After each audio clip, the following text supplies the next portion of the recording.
Atenção ao toque de 5 audiovisuais. Audiovisual. Audiovisual. Audiovisual. Audiovisual. Olá, bem-vindos a mais um episódio de No Estranho Planeta dos Seres Audiovisuais. O que é mesmo? Esqueci. Olá, bem-vindo a mais um episódio do Estranho... Ai, desculpa. Bem-vindos. Olá, bem-vindos a mais um episódio de No Estranho Planeta dos Seres Audiovisuais. O episódio de hoje trata de uma particularidade muito específica do audiovisual. Olá, bem-vindos a mais um... Ai, desculpa. A Ana demorou umas 2 horas para acertar esse texto e graças ao advento da edição, nós vamos selecionar apenas o take em que ela acertou e poupar essas 2 horas da sua vida, caro telespectador, mas só depois da abertura do nosso programa.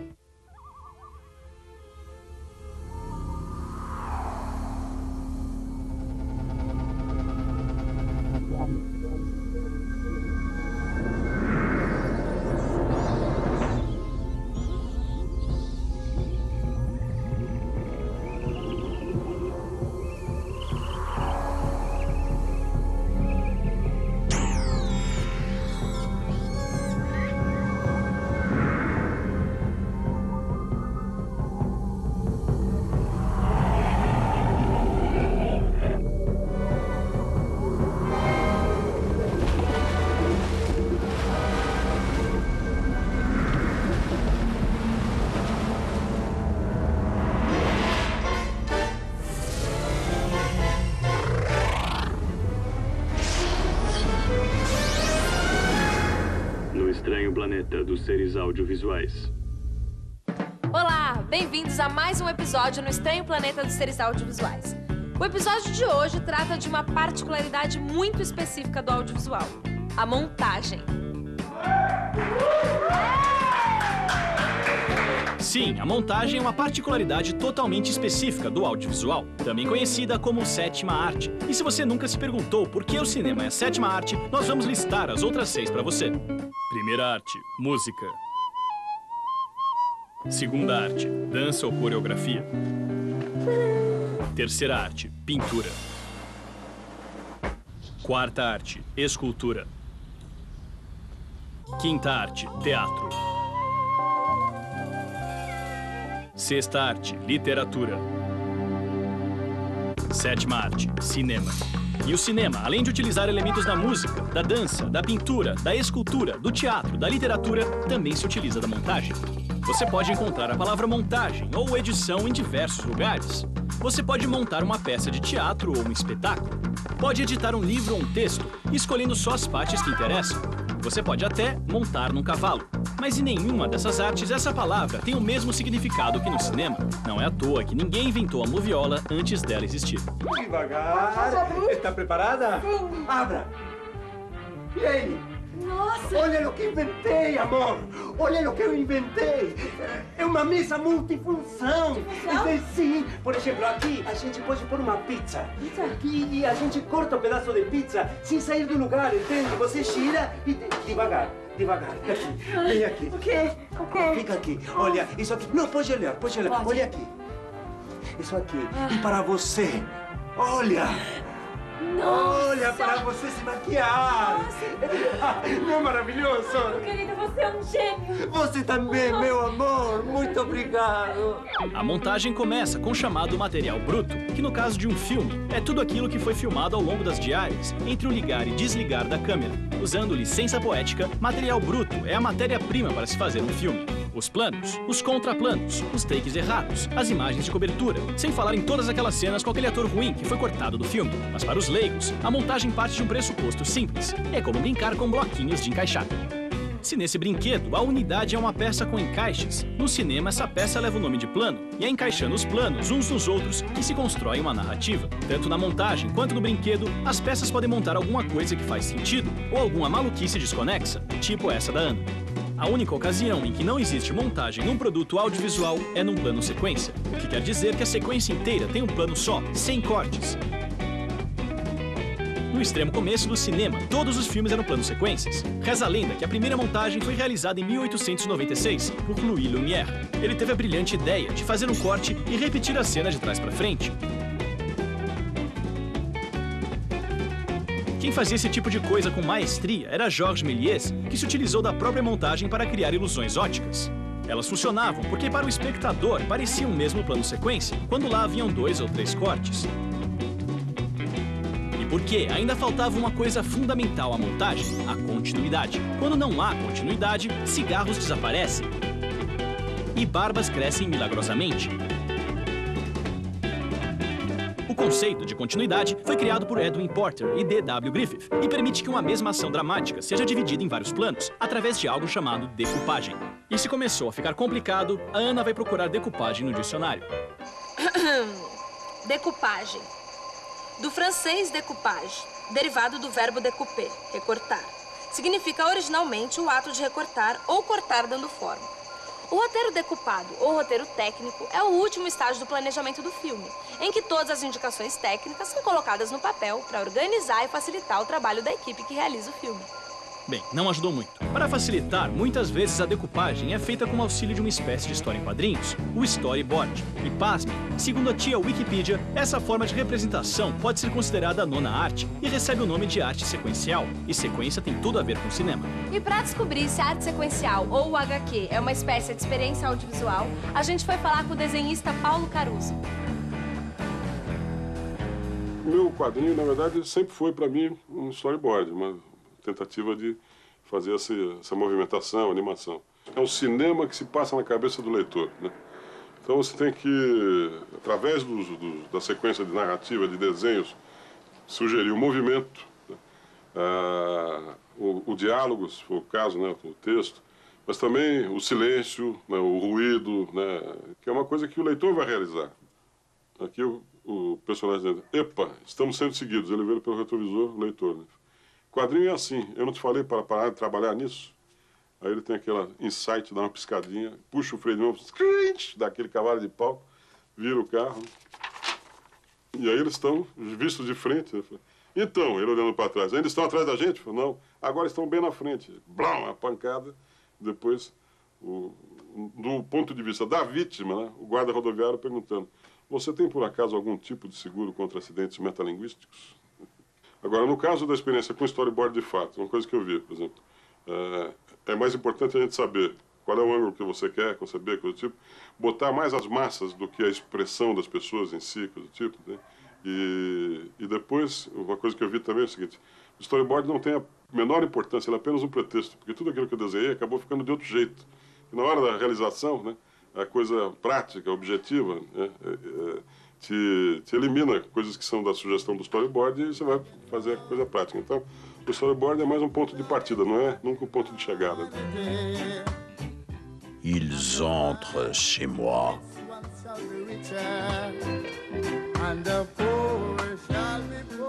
E é muito comum entre os artistas quererem colocar mais do que é necessário. Então, você precisa pensar muito.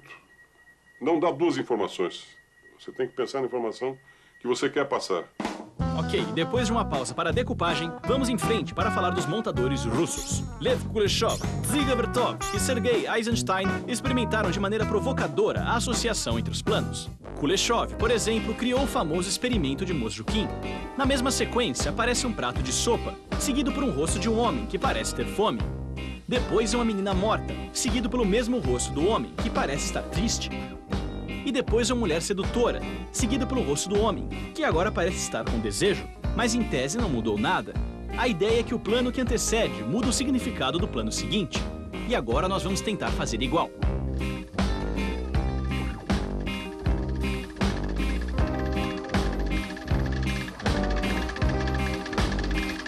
Enquanto Kuleshov se divertia com isso, Eisenstein e Dziga Vertov buscavam experimentar a montagem de forma rítmica. Através da chamada montagem intelectual, eles uniam planos antagônicos e geravam novos significados, como por exemplo os do filme A Greve, trabalhadores fugindo da polícia, mais bois sendo abatidos, igual ao capitalismo que trata os homens como animais. E isso é tão legal que a gente resolveu fazer outras montagens intelectuais para ver se a gente é capaz. Ana, mais coqueiro, igual a exploração da mais-valia.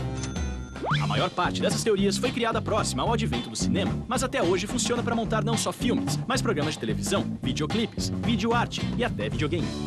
E como já estamos quase na metade do programa e ainda não falamos com nenhum montador, vamos ao nosso próximo entrevistado. O Paulo Sacramento, além de dirigir o documentário Prisioneiro da Grade de Ferro, montou diversos longas da nova safra, entre eles o Amarelo Manga e o Encarnação do Demônio. Mas acho que a montagem está em todas as outras áreas, né? Tipo, por exemplo, literatura, né? Qualquer texto que a gente escreve, assim, é um tal de escrever, ainda mais hoje com computador e tal.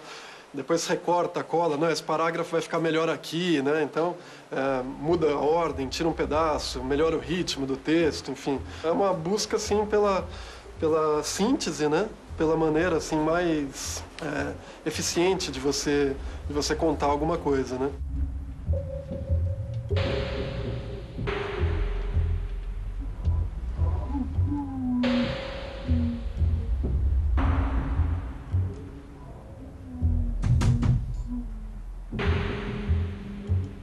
Quem veio de moviola sabe o quanto é difícil aquilo, né? E quem já chegou no computador sabe como é fácil. Tinha do lado da moviola, assim, um varal onde a gente pendurava, assim, recortava um trecho do fim, pendurava ele, depois pendurava outro do lado, pendurava outro, e você ia montando aquilo como um quebra-cabeças mesmo, né? E quem já caiu direto no computador, você faz e vê se ficou bom, se não ficou bom você faz de novo, e depois faz de novo e faz de um outro jeito e guarda várias maneiras e compara uma com a outra e pronto. Montagem é trabalho de ajuste, né? Tem a ver com a escultura, né? Assim, sabe? Você vai tirando, assim, vai tirando até a hora que chega no resultado que você queria, assim. Tempo e espaço são a base, né? Assim, é como que você vai trabalhar, é o que está no background, assim.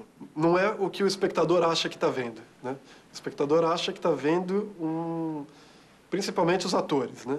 Um péssimo montador, ele faz um grande ator ficar um péssimo ator, assim, né? Se você erra os tempos do ator, você faz ele reagir de uma maneira errada, né, no corte, assim, você destrói o cara, né? A questão do espaço é outra também. Com aqueles planos, com aquela decupagem, né, o espectador tem que entender também qual é aquele espaço. E no próximo bloco, entrevistamos os montadores Daniel Rezende e Rodrigo Menecucci e ainda manipulamos uma entrevista inédita.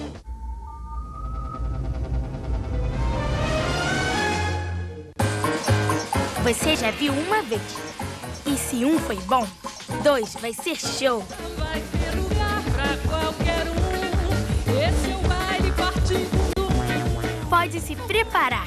A menina Parte Enfim vem com tudo e comanda a festa num show inédito. Em dezembro, aqui no Canal Futura.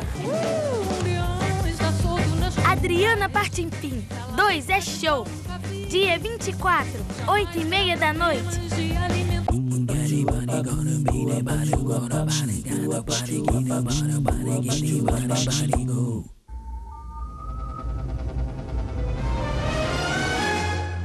Estamos de volta aqui no Estranho Planeta dos Seres Audiovisuais. E hoje estamos falando sobre a montagem no audiovisual. E para começar o segundo bloco, vamos revisitar o material bruto da entrevista com o VJ Arthur Boniconte, para ver se a gente consegue extrair alguma coisa bombástica dele. Até a gente trouxe, na verdade, da Colômbia, uma coisa que, sei lá, eu não tinha muito visto aqui. E lá também na Colômbia virou uma febre, assim, toda festinha, depois todo mundo começou a usar tudo. Eu acredito que até hoje, se você for lá nas festas, se tiver a oportunidade de usar, o pessoal vai usar. É mais legal você experimentar, né? Buscar outras formas de sair um pouco dessa coisa. Calma, o Arthur não é o que vocês estão pensando. Como dissemos, ele é VJ e entrevistado do nosso programa sobre reciclagem audiovisual. E a entrevista dele é sobre isso. Azar dele ser nosso amigo. Essa entrevista foi editada maliciosamente por Rodrigo Menecucci, montador de videoclipes, documentários, curtas, longas e até institucionais. Um caso clássico de montador da geração não linear. Eu comecei a trabalhar com montagem, assim, isso em 96. Eu comecei a editar num programa que chamava Mídia 100, e as produtoras que faziam filmes longas, como publicidade, tinham um Avid. E eu lembro que na época eu era considerado, o cara edita em equipamento não linear. Então eu já era como se fosse uma nova geração que estava aparecendo, assim. Eu não cheguei a montar com ilha linear, mas eu lembro que as pessoas falavam, por exemplo, você começava a fazer o corte, você passava por uma fita, daí você gerava uma outra fita, uma beta, que passava por uma outra beta. Então, se você tivesse que fazer uma refação do começo da fita, Como se quisesse mudar a primeira cena inicial que estava lá atrás, você tinha que voltar todo o processo, tinha que fazer tudo. E no computador não, você simplesmente dava um copy-paste, entre aspas, assim, do começo do material e mudava a cena. O que acontecia é que você precisava ter um equipamento tal para conseguir trabalhar. Hoje, o diferencial voltou a ser o ser humano, assim, vou colocar a pessoa por trás da ferramenta, porque a ferramenta todo mundo tem.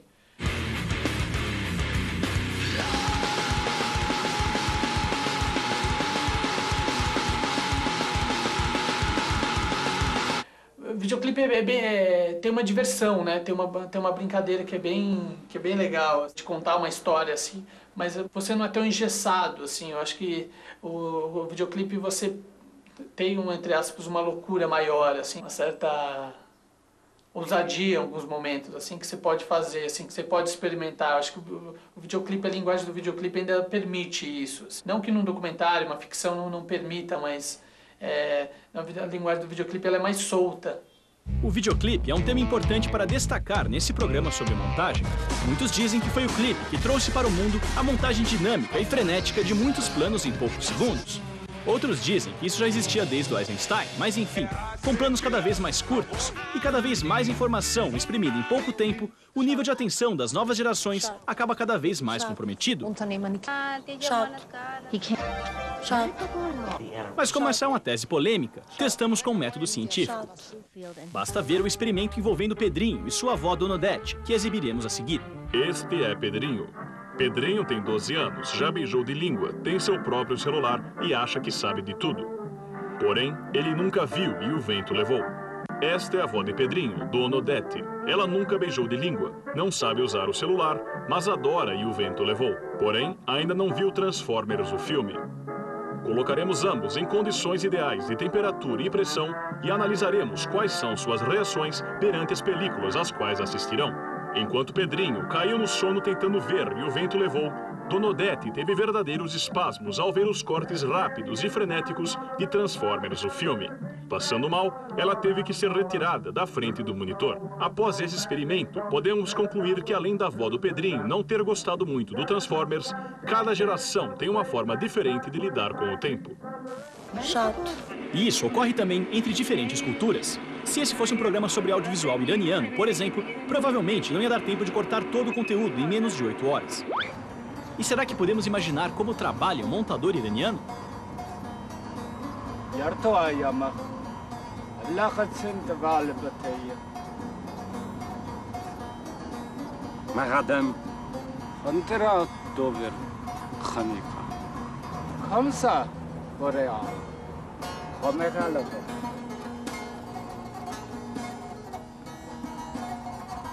Maradam, programme audiovisual, taboule.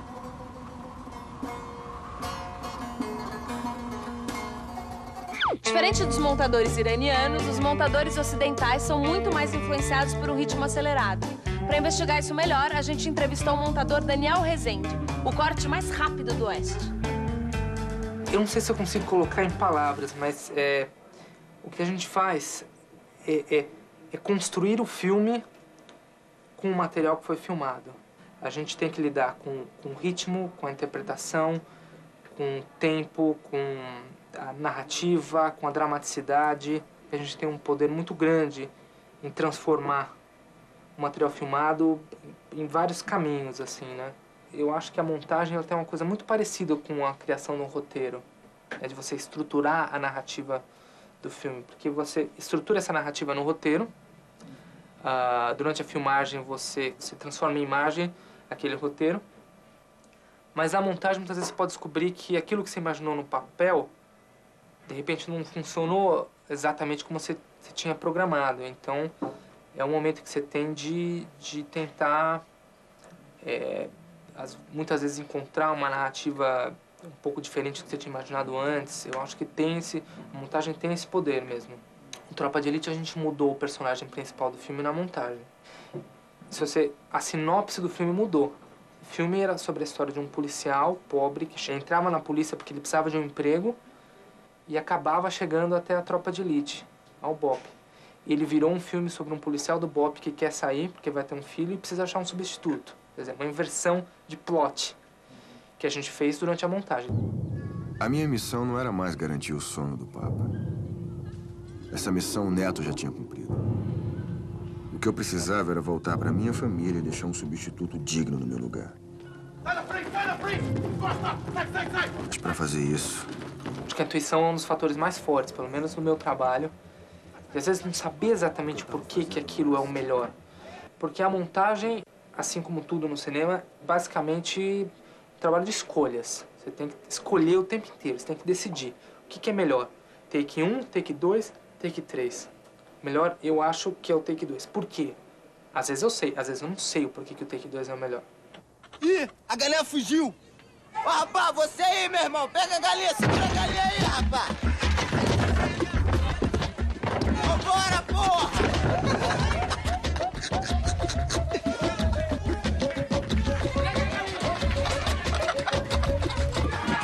Como já falamos, a montagem nasceu com o cinema, mas ela também está presente em todas as outras mídias audiovisuais. A televisão, por exemplo, é toda montada, mas a palavra usada no caso é edição. E por algum motivo, os montadores não gostam de ser chamados de editores. Eu sou da velha guarda, assim, apesar de jovem, assim, comecei a montar moviola e tudo.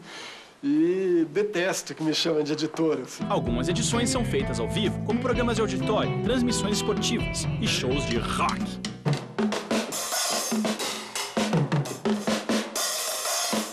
Tem coisas que não ficam bem ao vivo. Ainda bem que muitos programas de televisão são gravados, como este que fazemos agora. Sim, tudo que está sendo falado agora foi montado por um montador. É ele que escolhe os trechos que eu vou falar, a melhor imagem de arquivo para cobrir o texto, o melhor take da Ana. E é ele que imprime ritmo ao nosso programa. Mas calma, se é ele que está montando essa parte, quem está montando isso que está acontecendo agora? Peraí! E isso agora? Quem que tá montando? Ok, melhor assim.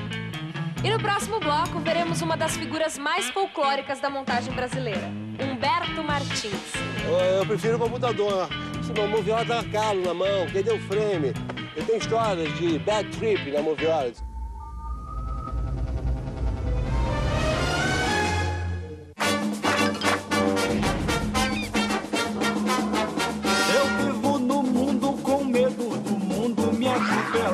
Toda vez que eu dou passo, o mundo sai do lugar. Que o mundo, por ser redondo, tem por destino embolar. Toda vez que eu dou passo, o mundo sai do lugar. Desde quando o mundo é mundo, nunca pensou de parar. Toda vez que eu dou passo, o mundo sai do lugar.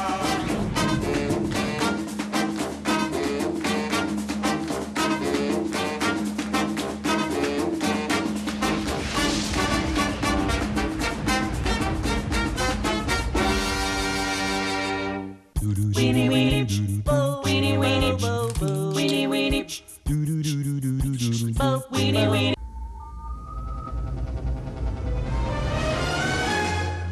E no último bloco de hoje, aqui no Estranho Planeta dos Seres Audiovisuais, a gente vai entrar de forma mais profunda na vida de um montador. Durante anos, a montagem foi uma profissão sem nenhum glamour, enquanto os atores, diretores, fotógrafos e diretores de arte levavam todos os méritos pelos filmes, os montadores ficavam trancados meses em uma sala escura e não participavam da socialização do set de filmagem. E agora, nós vamos conhecer uma lenda da montagem brasileira. Enquanto Paulo Sacramento, Rodrigo Menecute e Daniel Rezende ainda montavam Lego, Humberto Martins já passava horas trancado em uma ilha, ao lado de uma moviola. E para ver o que acontece com uma pessoa que passa metade da vida olhando para fotogramas e frames dentro de uma sala escura, a gente convidou Humberto Martins para dar uma voltinha. O montador tem que ser inteligente, trabalhador e como é que é?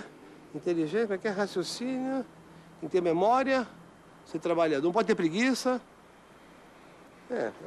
O Humbertão não aguentou nem 5 frames debaixo do sol escaldante. Vamos dar uns acessórios pra ele pra ver se ele aguenta melhor. Pronto, tô aqui fora da ilha. Sinto sem mão, sem braço.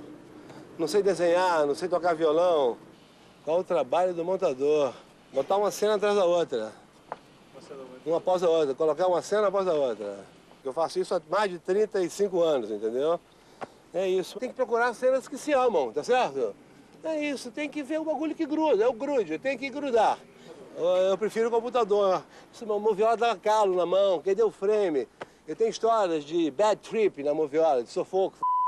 Sumiu o frame, sabe, recompor a cena. O cara queria mexer no filme, você queria matar o cara, entendeu? Dava muito trabalho. Hoje você salva lá, monta o filme. Então, antigamente eu carregava as latas. Depois passei a carregar as fitas. Hoje eu carrego o HD, não é isso? Vou mixar um filme no México, levo o HD. Vou lá no Rio, levo o HD, certo? Então, é tudo a mesma não mudou nada, moçada. Ainda usando essa ferramenta que eu uso, esse software, o Avid, eu faço exatamente como eu fazia na moviola. Pensa igual.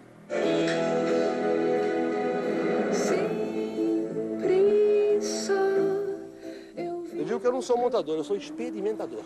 Eu gosto de roubar, entendeu? Uma cena que não é pra aquilo, de repente eu ponho ali, pum, resolve a questão, entendeu? O material é rei, o material é quem me influencia.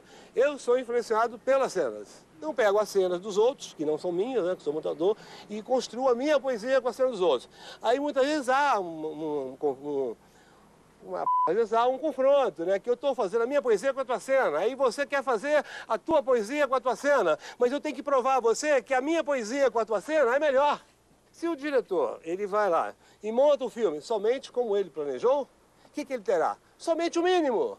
Não terá nada além do mínimo. E para concluir, usando os recursos da montagem no final desse programa, a gente vai editar tudo o que foi dito até agora em 15 segundos.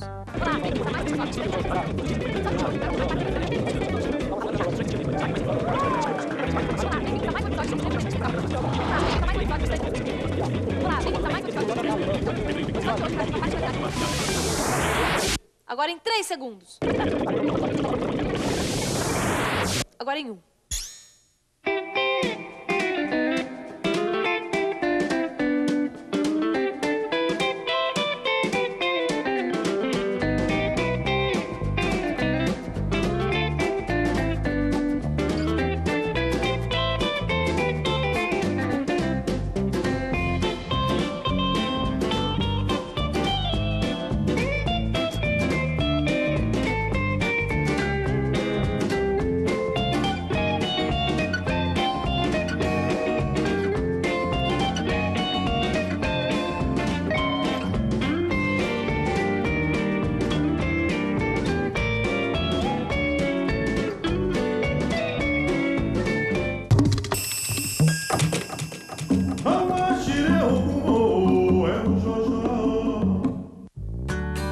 A seguir, Cine Conhecimento. E se você tivesse a chance de voltar no tempo e reviver momentos inesquecíveis? Aqui você pode. Tempos de Escola, toda quinta, 10 da noite.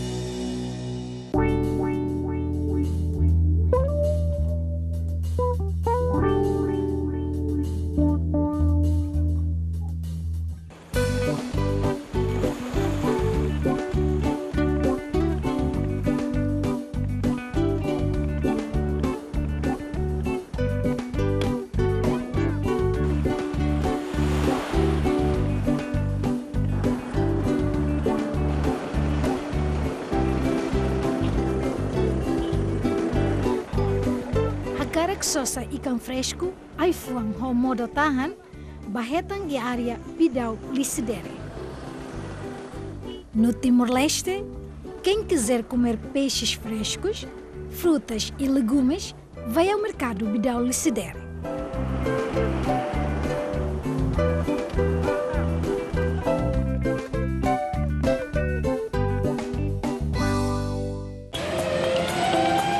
Como podemos gerar trabalho e renda para mais brasileiros?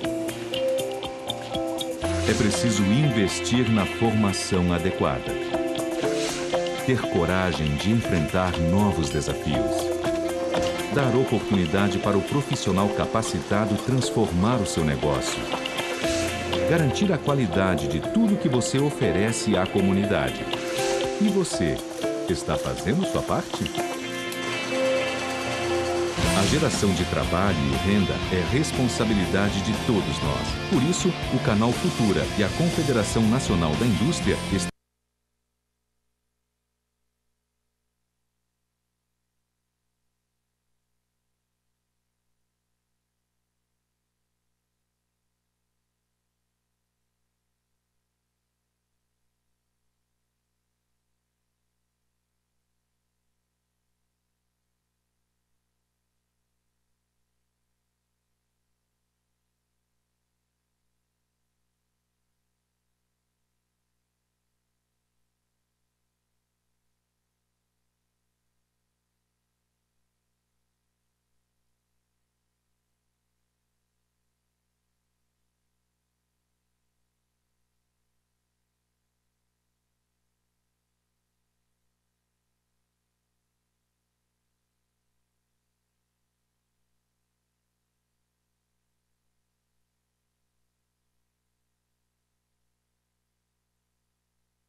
Everybody sees this you.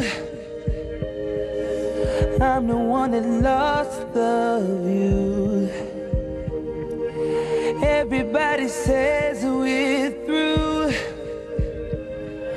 I hope you haven't said it too.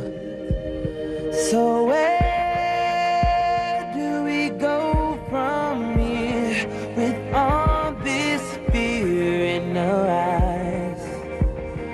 And where can love take us now? We've been so far down, we can still touch the sky if we crawl till we can walk again. Then we'll run until we're strong enough to jump. Then we'll fly until there is no end. So let's crawl, crawl, crawl back to love. Yeah, back to love. Yeah. Why did I change the pace? Hearts were never meant to race. Always felt the need for space, and now I can't reach your face. So where are you standing now? Are you in the crowd of my bones? Love, can't you see my hand? Acorda! Olha que eu já falei que eu tinha que falar. Ou você me dá carta branca pra tocar a Moda Brasil, ou amanhã bem cedo eu tô indo embora dessa casa.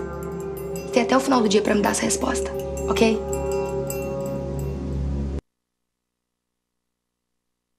Presença do público. Que bagunça que é essa aí? O pessoal tá bagunçando aí, só falar da festa, hein? Que negócio que é esse aí, hein? Segundo testemunhas, o prefeito foi morto por homens encapuzados com tiros de pistola automática e fuzil. Ele foi o 5º político assassinado na mesma cidade. A reportagem completa você vê daqui a pouco aqui no Jornal da Band. E no Rio de Janeiro, câmeras de segurança registraram a execução de um policial militar na Baixada Fluminense. O crime aconteceu depois de uma briga numa casa de shows. A briga começou porque a mesa em que o soldado estava impedia o acesso ao banheiro. Já do lado de fora da casa de shows, o homem de camiseta branca dá coronhadas em uma das vítimas que tenta fugir, mas é baleada na perna, no peito e no braço. Logo depois, o acusado agride o policial, que aparece nas imagens sem camisa. Ele é baleado e morre na hora. O autor dos disparos se apresentou à polícia horas depois e alegou legítima defesa. Ele foi liberado e vai responder ao processo em liberdade. Liberado e vai responder em liberdade. Depois disso que vocês viram aí. Uma beleza. A justiça começou a ouvir hoje testemunhas de casos de agressão contra homossexuais em São Paulo. O último ataque aconteceu domingo e foi flagrado por câmeras de segurança. 2 rapazes caminhavam perto da Avenida Paulista quando foram surpreendidos pelas costas. Veja que o agressor chega por trás e dá um soco em um dos jovens. Depois, agride a outra vítima, até que uma mulher tenta conter a violência. Repare que quando ela percebe a agressão, corre para segurar o homem. Segundo a polícia, este é o 7º ataque contra homossexuais na capital paulista neste ano. Hoje, 12 testemunhas de acusação foram convocadas para prestar depoimento. Entre elas, as vítimas dos ataques do dia 14 de novembro. O rapaz espancado dentro desta boate, em um bairro nobre da cidade, foi o primeiro a ser ouvido. Ele teve a mandíbula fraturada e passou por cirurgia. Em seguida, falou o jovem de 19 anos, agredido no mesmo dia na Avenida Paulista. A câmera de um edifício flagrou o ataque. O rapaz atingido por 2 lâmpadas logo em seguida em outro ponto da Paulista também compareceu ao fórum. No rosto ainda estão as marcas da agressão que aconteceu há quase um mês. Consegui reconhecer alguns dos meninos, mas como eles estão com a cabeça raspada, não deu para reconhecer muito. Você conheceu os 4? O rosto dá para dá para saber. O único maior de idade envolvido nesses ataques, Jonathan Domingues, de 19 anos, continua em liberdade. Já os menores estão internados nesta unidade da Fundação Casa. Os 4 adolescentes, que têm entre 16 e 17 anos, respondem por tentativa de homicídio, lesão corporal, formação de quadrilha e roubo. O julgamento deles deve acontecer no próximo dia 17 de dezembro. A queda de um bimotor em Minas Gerais provocou a morte de 3 jornalistas. O avião levava uma equipe de reportagem da Legião da Boa Vontade. O avião decolou do aeroporto de Vitória, no Espírito Santo, com destino a Brasília. Quando passava pela cidade de Bom Jesus do Galho, no Vale do Rio Doce, o piloto fez um contato com o comando e informou uma pane no motor. Testemunhas contam que o avião deu um rasante e explodiu. A repórter, o cinegrafista e o fotógrafo da LBV morreram na hora. Um funcionário da instituição e o piloto da aeronave continuam internados. As causas do acidente estão sendo investigadas. O desabamento da marquise de um prédio no centro de São Paulo deixou 2 pessoas feridas, uma delas em estado grave. A queda da estrutura também atingiu 2 motos e 4 carros. Há 3 semanas, parte da marquise já havia desabado. A prefeitura diz que, como o prédio é tombado pelo patrimônio